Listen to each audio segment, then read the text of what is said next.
3500 vaches, mourant de soif, pendant que leur propriétaire sanglotait au téléphone à 5 heures du matin, suppliant qu'on l'aide, et moi, j'étais juste assis sur mon porche, buvant un café noir à côté de mon tout nouveau puits, regardant la vapeur s'élever dans l'air frais du Texas, comme si de rien n'était. C'est fou comme le pouvoir peut changer de camp. Ils pensèrent que je n'étais qu'un vieux fermier têtu, jusqu'au jour où j'ai arrêté d'être gentil.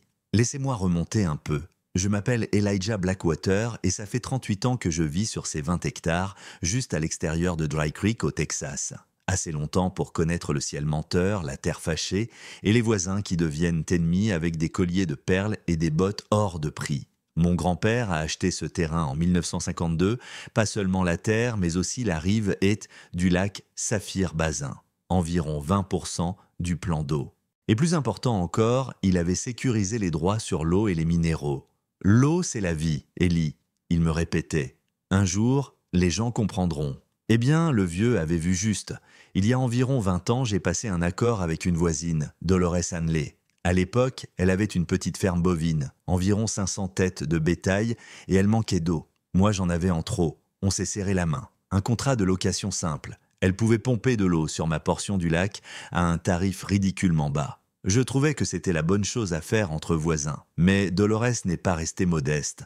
En 20 ans, son exploitation a explosé. Achat de terrain, canalisation géante, système d'irrigation industrielle. Aujourd'hui, elle élève 3500 bêtes, vend son lait dans tout l'État, et les journaux l'appellent la reine du bétail. Pendant ce temps-là, elle payait toujours le même tarif de 2004. Pas une seule fois, elle n'a proposé de renégocier. Et moi, je n'ai rien demandé. C'était ma première erreur. La deuxième, croire que le succès allait rendre quelqu'un reconnaissant. Puis est arrivée la sécheresse, la pire depuis 50 ans. Mes cultures étaient en train de crever, le niveau du lac baissait chaque jour.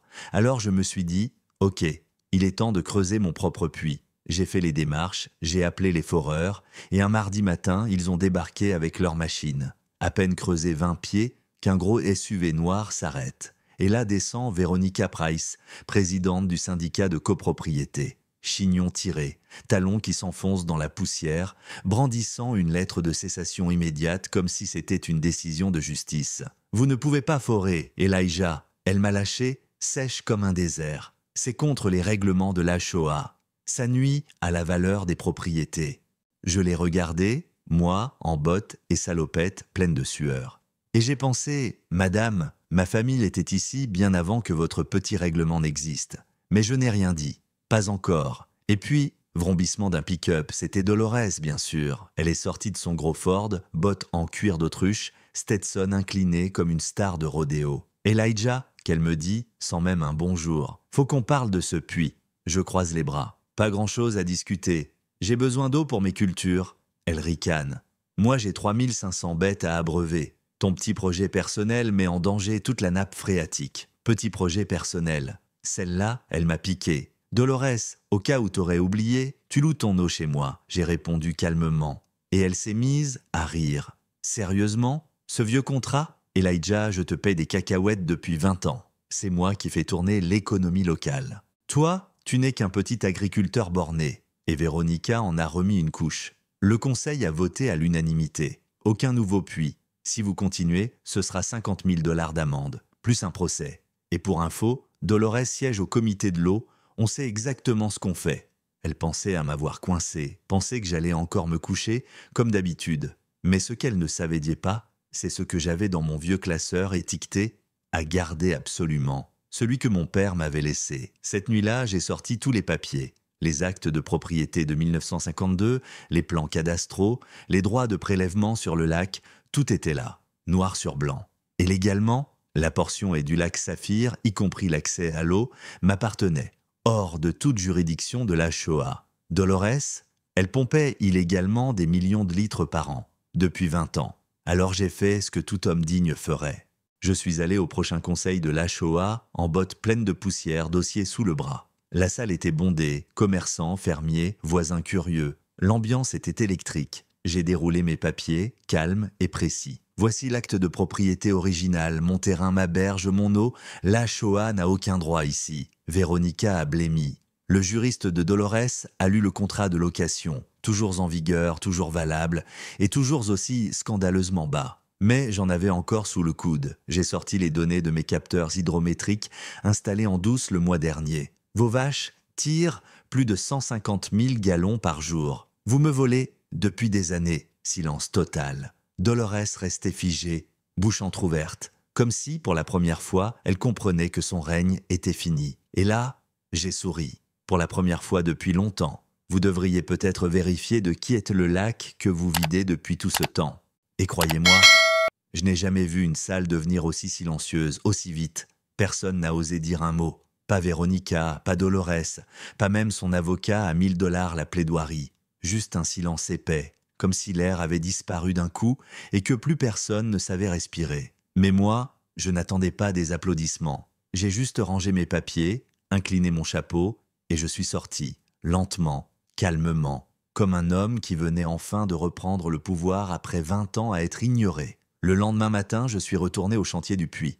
L'équipe de forage avait bien avancé. Le chef de chantier m'a souri dès qu'il m'a vu arriver. « Bonne nouvelle, Mr. Blackwater, à 60 mètres, on a frappé fort. Vous êtes assis sur une rivière souterraine. » Et il plaisantait pas. Ce puits, propre, froid, puissant, débitait près de 2000 litres par minute. De quoi arroser mes champs, nourrir mon troupeau, et pourquoi pas, réécrire toute la carte de l'eau du comté. Et croyez-moi, la nouvelle a circulé plus vite qu'un feu dans les foins. La Shoah a perdu toute crédibilité, et les appels ont commencé à pleuvoir. Des petits agriculteurs, des voisins, même des anciens alliés de Dolores, tous fatigués de ses tarifs exorbitants, de ses menaces, de sa façon de tenir le marché par la gorge. Un par un, ils m'ont demandé « Élie, tu pourrais partager un peu d'eau ?» Pas gratuitement, mais équitablement, honnêtement. Et j'ai dit oui. J'ai commencé doucement. D'abord Samuel Myers, le laitier 10 km plus bas. Puis les Jackson, la famille Brooks, même ce vieux Chavez qui survivait à peine depuis que Dolores avait doublé ses prix au printemps dernier. Là où elle avait construit un empire de contrôle, moi, j'ai bâti une communauté basée sur la confiance. Pendant ce temps, chez les Hanley, c'était le naufrage total. Dolores avait tenté de forer aussi, mais pas de permis, pas de nappe accessible sous son terrain. Trop haut, trop sec. À J+4, ses abreuvoirs étaient de vide. Les bêtes errantes, le regard vide, léchaient les clôtures, les portails en métal, même les flancs de leurs congénères, à la recherche de la moindre goutte. Et à J+5, elles ont commencé à mourir. Les sons, si vous avez déjà élevé du bétail, vous savez, cette respiration difficile, le port de tête qui s'effondre, ce regard, comme s'il vous demandait « Pourquoi tu fais rien ?» Je les voyais de mon Porsche. Et non, c'était pas agréable, mais je n'ai pas flanché. Et puis, le téléphone a sonné, 5 heures, 7 jours pile après son premier appel. Le nom de Dolores s'est affiché à l'écran. Cette fois, sa voix était écorchée, tremblante, comme si elle avait avalé sa fierté avec des clous. Elle m'a dit qu'elle avait perdu une centaine de bêtes, qu'elle était ruinée, qu'elle était désolée. Je ne l'ai pas coupée. Je regardais par la fenêtre mes Holstein, 20 vaches tranquilles, buvant paisiblement dans l'abreuvoir alimenté par le puits qu'elle avait voulu interdire. « Tu as fait ton choix », je lui ai dit, d'un ton calme mais ferme. Quand t'as utilisé la Shoah pour me faire plier, quand t'as volé mon eau pendant des années, quand t'as ri en disant que je comptais pour rien. Elle a pleuré, supplié. Elle m'a dit qu'elle avait des investisseurs, des prêts, des contrats, que des centaines de gens comptaient sur elle, que l'histoire retiendrait que j'avais laissé mourir des animaux par orgueil. Non, j'ai répondu. L'histoire dira que j'ai protégé ce qui m'appartient. Toi, t'as tout misé sur une eau qui ne t'a jamais appartenu. Elle a raccroché. Mais le lendemain, elle est venue en personne. Plus de bottes, plus de pick-up de luxe, plus de lunettes, plus de vernis. Juste une femme usée, en jean troué, vieille chemise, les yeux cernés et la voix cassée. « Elijah !» Elle a soufflé. « S'il te plaît, écoute-moi. » Je n'ai pas bougé. Mon vieux chien Duke, lui, s'est posté juste à côté. Je ne l'ai pas invitée à entrer. Elle m'a dit que la ferme était en faillite, que la banque avait tout pris, que les vaches survivantes seraient transférées dans des sanctuaires dès le lendemain. Elle a dit qu'elle ne venait pas mendier, juste pour me dire merci. Merci d'avoir pensé aux animaux, je l'ai regardée, et pour la première fois en 20 ans, je n'ai pas vu la reine du bétail, mais une femme qui s'était construite sur du vol, et voyait son monde s'effondrer. Tu ne me dois pas de merci, je lui ai dit. Tu dois juste te souvenir que le respect compte plus que le pouvoir. Elle a hoché la tête, lentement. Puis elle est repartie, et là, c'était la fin de Dolores Hanley, mais pas la fin de l'histoire. Quelques semaines plus tard, la ville a organisé une réunion publique. Même salle communautaire, ambiance très différente. Ils m'ont demandé de prendre la parole. J'ai amené un carton de documents et une clé USB. Je me suis levé devant mes voisins et j'ai dit la vérité, sans colère, sans haine, juste les faits. Ce n'était jamais une vengeance, j'ai dit. C'était une leçon, une limite, une réponse à l'intimidation et au mépris. Certains ont applaudi, d'autres ont baissé la tête. Docteur Malcolm, un vieux du coin, s'est levé et a dit « Elijah, on aurait dû te soutenir dès le début. On a eu peur et on a eu tort. Je n'avais pas besoin de leur pardon, juste qu'ils comprennent. Parce que le pouvoir, ce n'est pas l'argent. C'est de savoir ce que les autres prennent pour acquis et de décider comment le partager. Aujourd'hui, le puits coule toujours. Les terres reprennent vie.